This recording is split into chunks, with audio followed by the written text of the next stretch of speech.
Hola, buenas a todos y bienvenidos a un nuevo vídeo de esta serie sobre la artritis reumatoide.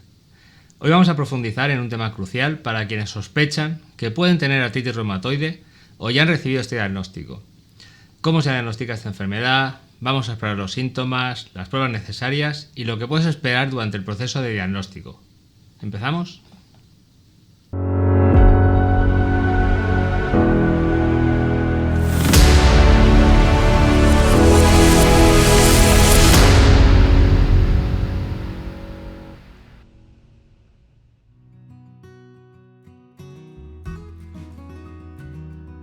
Diagnosticar la artritis reumatoide puede ser complicado, ya que sus síntomas pueden ser similares a las de otras enfermedades. El diagnóstico temprano es vital para comenzar el tratamiento adecuado y prevenir daños a largo plazo en las articulaciones y otros órganos. Como ya comentamos en el vídeo anterior, puede afectar a la piel, al corazón, los vasos sanguíneos y, como nos han confirmado varios amigos en los comentarios, también a los ojos. El proceso de diagnóstico generalmente incluye una combinación de la evaluación clínica de los síntomas, análisis de sangre y estudios de imagen.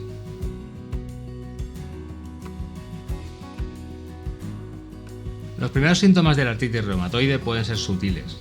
A menudo incluyen dolor, hinchazón y rigidez en las articulaciones, especialmente en las manos y en los pies. Estos síntomas suelen ser peores por la mañana o después de periodos de inactividad.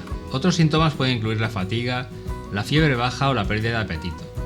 A medida que la enfermedad progresa, los síntomas pueden extenderse a otras articulaciones y a veces a otros órganos del cuerpo. Yo, por ejemplo, empecé con las manos, las muñecas, los pies y continuó con los hombros, pero de mis síntomas en concreto ya te hablé en este vídeo. El primer paso en el diagnóstico es una evaluación clínica detallada por parte de un reumatólogo. Durante esta consulta el médico revisará tu historial médico y realizará un examen físico para buscar signos de inflamación en las articulaciones. Recuerda siempre que solo un médico puede hacer un diagnóstico y aplicar el tratamiento adecuado.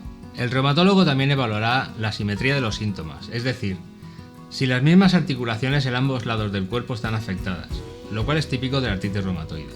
Normalmente, si se te inflama una muñeca, se te inflamará la muñeca de la otra mano.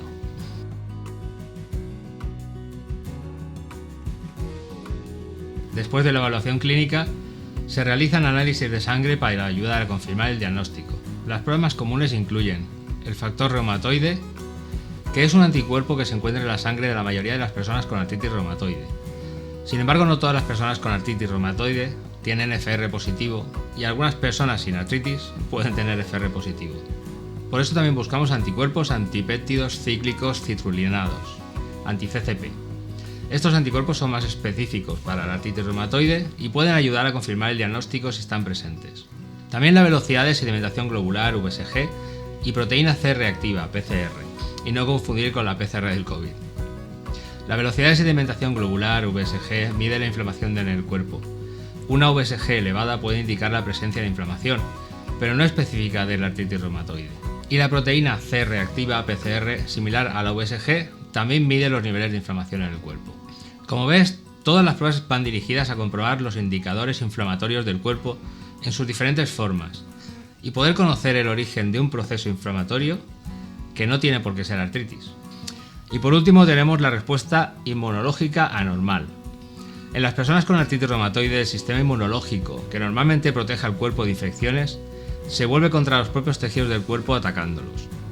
Esta respuesta inmunológica errónea es un factor clave en el desarrollo de la enfermedad, aunque aún no se entiende completamente por qué ocurre. La investigación continúa para entender mejor estos mecanismos y cómo pueden ser influenciados para prevenir o tratar la enfermedad. Sin embargo, también se pueden realizar otras pruebas. Un hemograma completo puede ayudar a detectar anemia, que es común en personas con artritis reumatoide. En algunos casos también se puede extraer y analizar el líquido sinovial de las articulaciones inflamadas para descartar otras condiciones.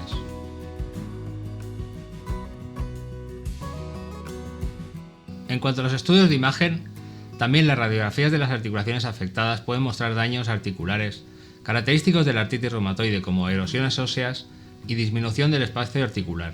Sin embargo, estos cambios pueden no ser visibles en las etapas iniciales de la enfermedad, y ojalá así sea y se pueda diagnosticar lo antes posible. También puede ayudar un estudio de ultrasonido y resonancia magnética. El ultrasonido utiliza las ondas sonoras para crear imágenes de las articulaciones y puede detectar inflamación y daño antes de que sean visibles en las radiografías. A su vez, la resonancia magnética proporciona imágenes detalladas de las articulaciones y puede identificar la inflamación y el daño en las etapas tempranas.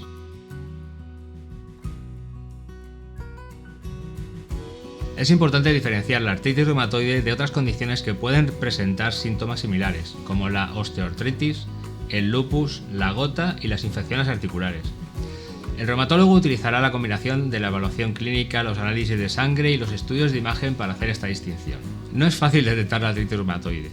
Como lo has podido observar, los síntomas se solapan con otras enfermedades o incluso con circunstancias más banales como una mala postura o un trabajo de movimientos repetitivos.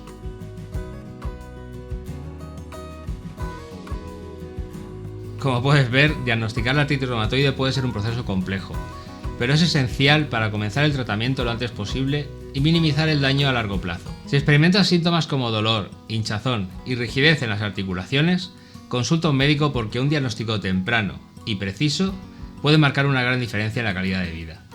Muchas gracias por llegar hasta aquí y por ver este vídeo sobre el diagnóstico de la artritis reumatoide. Esperamos sinceramente que esta información te haya sido útil y te agradecería que la compartieras si piensas que a alguien más le puede ser de utilidad. Si te ha gustado el vídeo, no olvides darle un like y suscribirte a nuestro canal y activar las notificaciones para saber cuando subo el siguiente vídeo de esta serie, en el que hablaremos sobre los tratamientos existentes. Y como siempre, si tienes preguntas o comentarios, déjamelos aquí abajo y te contestaré lo antes posible. ¡Chao!